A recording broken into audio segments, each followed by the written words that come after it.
Dünya Türkmenleri. Dünya Türkmenleri.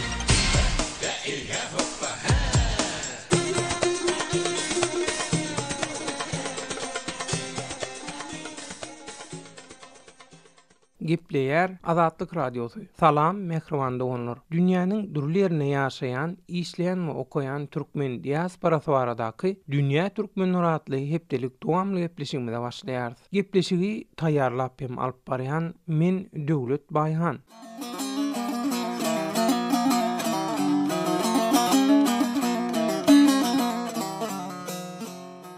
Mehriban doganlar. Bilinçli ýaly 30 sentýabrda Iran Kürdistan öz ýurtýarly sewtiniň mejlisiniň saýlawlary geçiriler. Ol saýlawlara Iran Kürdistan öz ýurtýarly sewtinde ýaşaýan türkmenler hem işiň gatnaşmagy taýýarlanýarlar. Dürli syýasy toparlar bolup 111 oturuşly mejlise türkmenlere beriljek 5 oruny öz dalaşgärlerini saýlamagy synanşarlar. Mejliste şeýle de türkmenlerden başga haçparaz azlyklara 5 we ermenilere hem 1 orun berilýär. Yerli Çeşmelerin Azatlyk Radiosuna bildirmegine görä Amerikaly bir gurama mundan bir ay ol Sewitde ýaşaýan türkmenleriň arasynda saýlawlarda kime ses berjegi barada pikir sorulşyk geçiripdir. Şonu türkmenleriň yüzden 56 götürme Erbil türkmen sanawyna 119 götürmem Irak türkmen frontuna galanlarym beýleki syýasy toparlara ses berjegini bildiripdir. Eýsem bu saýlaw ol ýerde ýaşaýan etniki türkmenler üçin nähili ähmiýete ýa. Saýlawlara türkmenler nähili taýýarlyk görýärler. Dalaşgärler türkmenleriň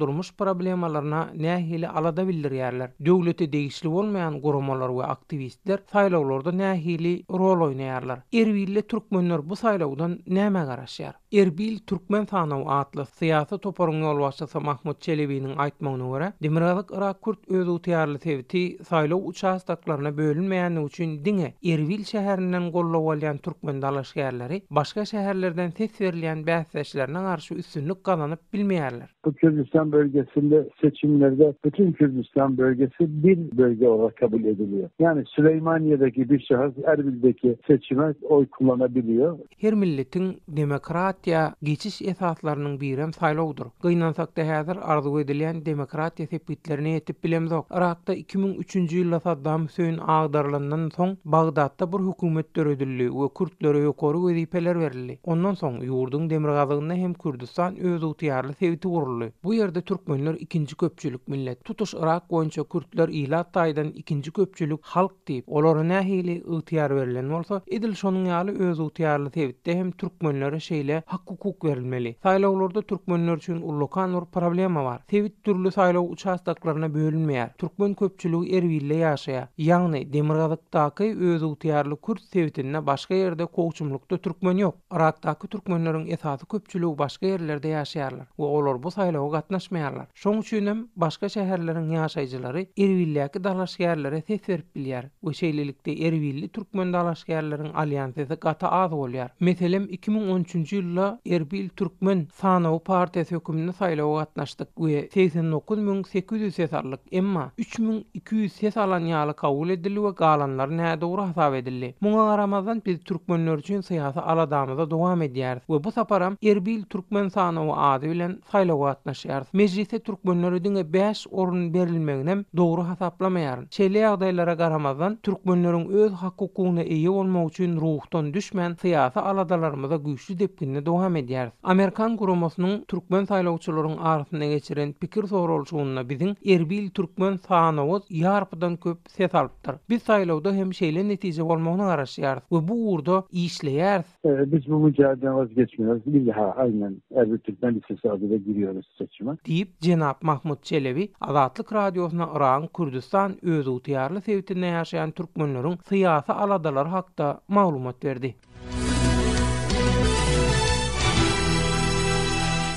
Gepleyer Azatlyk Radiosu. Mehriban doganlar, siz Dünya Türkmenleri gepleşiginiň Iran Kürdistan öz ýurtýarly sewtinde ýaşaýan türkmenleriň syýasy aladalaryny gönükdirilen sany dinleýärsiňiz. Bilermenleriň bellemegine görä, Irak Türkmen Frontu ol ýurtdaky türkmenleriň iň esasy milli guramasy, ýagny syýasy partiýasy bolup durýar. Irakdaky türkmenler şol wagtyň özünde ondan naşaryn başga dürli partiýalaryň hataryny hem syýasy aladalaryna dowam edýärler. Irak Türkmen Frontu Kürdistan özü tiýarly tewtinde 1995-nji ýylyň ýary milli meseleler boýunça syýasy taýlarlar alyp barýar. Azatlyk radiosy saýlawa dalaşgärleriň penjeresinden garamak maksady bilen Irak Türkmen Frontunyň Erbil bölüminiň başlygy we şol wagtyň özünde de halk wekili dalaşgäri İmdat Bilal bilen söhbetleşik geçirdi. Oň aýtmagyna görä, saýlawlar üçin edilýän tagallarlar türkmenleriň syýasy işçiligini artdyrmak, syýasy deňagramlykda rol oynamak we olaryň durmuş şertlerini gowlandyrmak taýdan ören möhüm ähmiýete eýe. Ben bu parti adına aday oldum. Irak Türkmen Cebhesi listesinde 5 nolu aday İmdat Bilal. Aynı zamanda Irak Türkmen Cebhesi Erbil İl Başkanı olarak şu anda görev yapmaktayım. Bir näçe türkmen syýasy topary häzir aýratynlykda saýlawlara gatnaşyp mejlisdäki 5 orny eýelemäge synaşýar. Bizim maksadymyz syýasy deňagramlygyň içinde türkmenleriň rol oýnamagyny ýola goýmak. Eger mejlisde orun alyp bilmesek, onu hökümetde hem türkmenlere wezipe berilmez. Syýasy hak-hukuklardan hem gowy peýdalanyp bolmaz. Bu saýlawyň netijesinde türkmenleriň durmuşynda syýasy, ykdysady, sosial, bilim ýaly köp uğurda üýtgeşiklik hem özgörüşlikler bolar. Türkmenleriň döwlet idaralaryna has köp wezipe almak uğruna alady diýär. Häzirki wagtda gynansagan bu ýerde türkmenleriň bilim we medeni ýagdaýy juda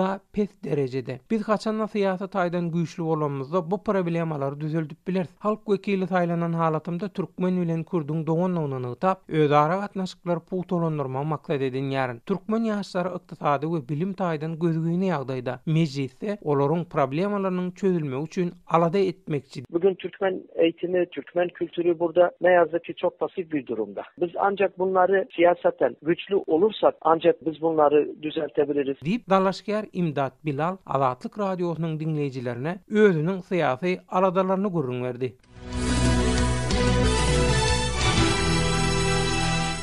Hormatly radio dinleyijiler, Irak Kürdistan özü tiýarly tewtinde 30 sentýabrda geçiriljek halk wekili saýlawlary barada eýsem türkmen jemgyýetçilik guramalary nähili alady diýerler we olaryň nähili rolu bolýar diýen sowaly Erbilde ýaşaýan türkmen aktivisti Ahmet Yakupdan soradyk. Ol saýlawyň 4 ýyldan bir geçirilýäni üçin türkmenleriň durmuş problemalarynyň çözülmegine işçiň rol oýnap biljek dalaşgärleriň saýlanmagy barasynda aktivistleriň alady diýenini aýtdy. Kültürlerin eğitim alanında Türkmen tamamen pasiflaşmış, tamamen kötü bir durumdayız. Bunu da sadece iyi bir hükümet, iyi bir bakan, iyi bir genel müdürler bunlar çözecekler. Bu türkmenler üçin ören ähmiýetli bir saýlaw. Döwlete degişli bolmayan guramalarymyz we aktivistlerimiz 4 ýyllap türkmenleriň ykbalyna täsir edip biljek halk wekillerini işeňir adamlardan saýlamagyň aladasyna. Bu urda saýlawçylar bilen maslahatlar, gürüňdeşikler we ýygnaklar geçirýär. Kimleriň dalaşgär görkezlip halk wekili saýlanmagynyň türkmenleriň bekbidine boljagy arada halk köpçüligine dogry maslahat bermegi alady edilýär. Ýöne gynansaňam döwleti degişli bolmayan türkmen guramalar häzirlikçe bu ýerde syýasy aladalar taýdan o diýen işçiň rol oýnap bilmeýär. Muň sebäbi jemgyýetçilik guramalar barada sebäpde o diýen tejribe ýok. Bu sebäpden biziň işimiz biraz kyn bolýar. Guramalara edilýän himayatlar ama jemgyýetçilik guramalarynyň halk üçin edýän aladalaryna garşy çykýan käbir dalaşgärler we syýasy toparlaryň bolup bilýär. Häzir saýlaw üçin Erbilde 8 sany topar türkmenleriň arasynda bäsleşýär. Olaryň köpüsi daşardan gollap alýarlar. Bu ýagdaý biraz halkyň pikirini bölýän bolsa, biz aktivistler bolup türkmenlere iň gowy hyzmat edip biljek 5 dalaşgäriň mejlise iýerilmegi üçin alady diýär. Türkmen sivil toplum kuruluşları burada biraz pasiftir. Bölgemiz sivil toplum kuruluş alanında biraz geride kalmışız. İnşallah iyi 5 kişi orada Türkmenleri temsil edecek. Diýip aktivist Ahmet Yakup Azatlyk radiosyna beren interwýusyny aýdýar.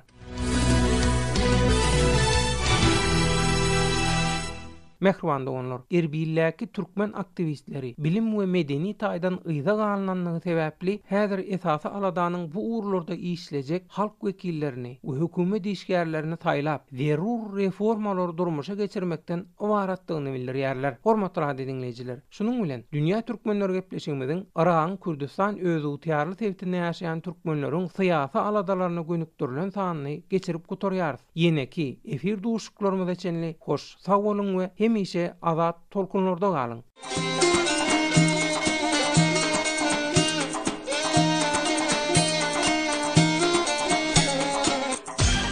Dünya Türkmenleri Dünya Türkmenleri